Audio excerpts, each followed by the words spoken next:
Tu es entrepreneur, tu bosses dur, tu as des idées plein la tête, ça j'en suis sûre, mais parfois tu te sens seul, un peu trop seul. Et tu te demandes si c'est normal, si c'est toi le problème, si c'est vraiment ça, la vie d'entrepreneur. Eh bien écoute, dans cette vidéo, je vais te parler de ce qu'on vit trop souvent en silence, la solitude quand on entreprend. Et surtout, comment ne plus la subir. On va voir pourquoi on craque, à qui parler quand on doute, comment retrouver des liens profonds et arrêter de tout le temps porter toute seule. Si tu veux reprendre ton souffle, te sentir soutenu, t'entourer de femmes qui vivent la même chose que toi et qui trouvent aussi des réponses à leurs questions pour faire grandir leur business, reste jusqu'à la fin. Ce que je vais te partager peut vraiment changer ton quotidien. Alors tout d'abord, est-ce normal de se sentir isolé quand on est entrepreneur ? Oui, et tu n'es pas la seule à ressentir ça. L'entrepreneuriat, surtout quand on est solopreneur, c'est un chemin courageux mais souvent solitaire. Tu es à la fois la chef d'entreprise, la communicante, la vendeuse, la créatrice, la comptable. Et au milieu de tout ça, il peut y avoir un grand vide. Pas de collègues, pas de structure autour de toi pour te challenger, te soutenir ou même simplement te voir. Ce sentiment d'isolement est d'autant plus fort chez les femmes entrepreneurs. On porte souvent seul le poids des responsabilités pro et perso. Et ça peut créer un vrai décalage entre toi et ton entourage qui ne comprend pas toujours ce que tu vis. Donc oui, rassure-toi, se sentir isolé est une conséquence logique de l'entrepreneuriat, surtout quand on avance seul, surtout encore en plus si tu es maman solo comme moi. Tu dois aussi avoir l'impression que personne ne te comprend vraiment parce que c'est souvent vrai en fait. Quand tu expliques ton quotidien d'entrepreneur à ton entourage, les gens autour de toi peuvent peut-être te dire « mais tu bosses de chez toi, t'as vachement de chance ou tu fais quoi exactement, j'arrive pas à comprendre » ou alors pire « ah, t'as encore changé de projet, tu fais encore autre chose ?» Mais ce que ces gens ne voient pas, c'est la charge mentale, les doutes, la solitude, la pression de faire rentrer du chiffre d'affaires tous les mois. L'entrepreneuriat crée un décalage invisible et c'est pour ça que probablement tu minimises ce que tu ressens, tu simplifies ton discours, tu réponds rapidement et parfois tu finis même par ne plus en parler du tout. Et à force peut-être que tu te dis personne ne peut vraiment comprendre ce que je vis. Alors en fait le vrai piège c'est de croire que tu dois être comprise par des personnes qui ne vivent pas la même réalité que toi. Tu ne te sens pas seule parce que tu es différente. Bon, on ne va pas se mentir, si tu es là, c'est que tu l'es probablement un petit peu quand même et c'est une chance. Mais tu te sens surtout seule parce que tu as changé de niveau de réalité. Et en fait, ce décalage veut te dire quelque chose. Il veut te dire que tu as besoin de nouveaux repères et de nouveaux échanges. Tu as besoin de réadapter ton environnement autour de toi, de le modifier. Alors rassure-toi, pas d'en changer radicalement, mais d'intégrer dedans des personnes qui vont pouvoir te comprendre. En attendant d'avoir ce bon environnement, j'imagine que tu te demandes, mais du coup, comment parler de mon business sans avoir l'impression de saouler tout le monde ? Mes amis, ma famille ? Alors si tu as cette impression, c'est déjà un bon signe, c'est que tu es dans une posture de bienveillance et d'écoute, et c'est vraiment top. Mais souvent cette sensation vient d'un manque de confiance ou d'un mauvais cadre. Tu n'es pas censé en fait déranger en parlant de ce que tu fais. Ton business, c'est ton talent, ton impact, c'est ta contribution au monde. Alors du coup, comment faire ?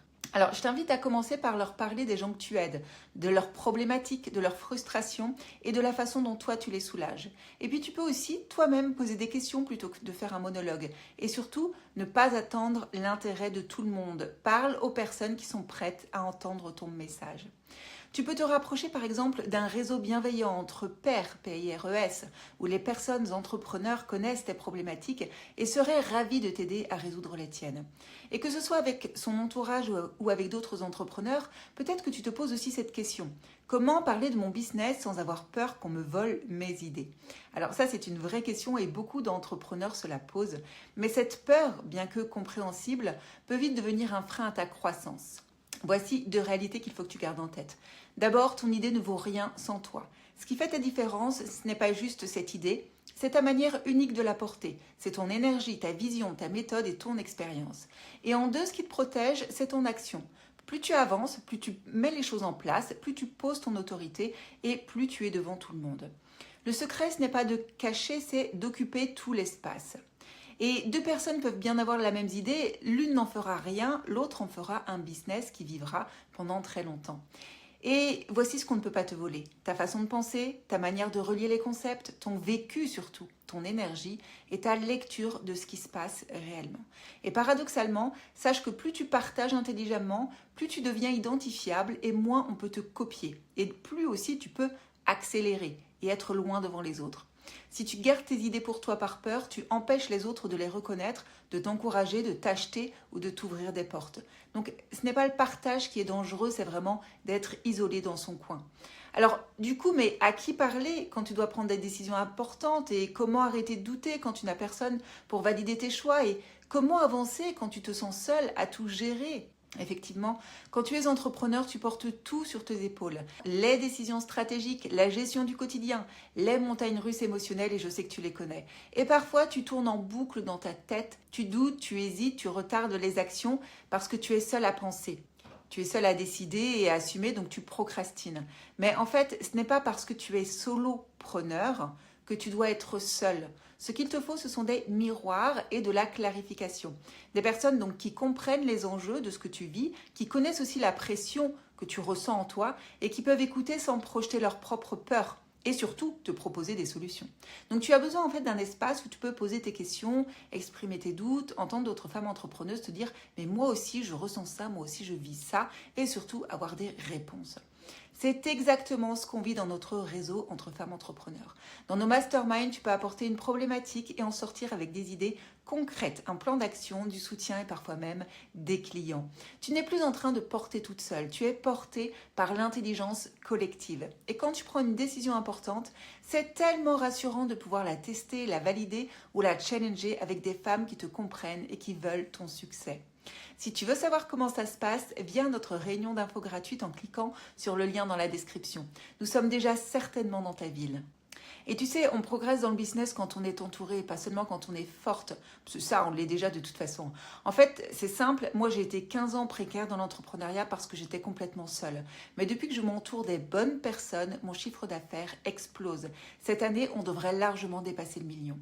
Mais alors, vas-tu me demander, comment trouver des personnes qui vivent les mêmes choses que moi et qui peuvent m'aider ? Alors d'abord, il faut corriger une idée préconçue et très répandue. Tu ne cherches pas des entrepreneurs en général.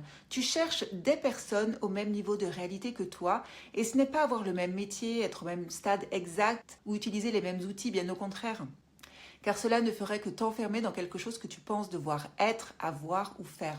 Mais c'est au contraire partager le même type de décision à prendre et les mêmes risques émotionnels et financiers. Deux entrepreneurs peuvent faire des choses très différentes et pourtant se comprendre instantanément. En côtoyant des personnes d'autres secteurs, tu vas pouvoir innover. Tu n'imagines pas à quel point tu te différencieras facilement de tes concurrents grâce à ça.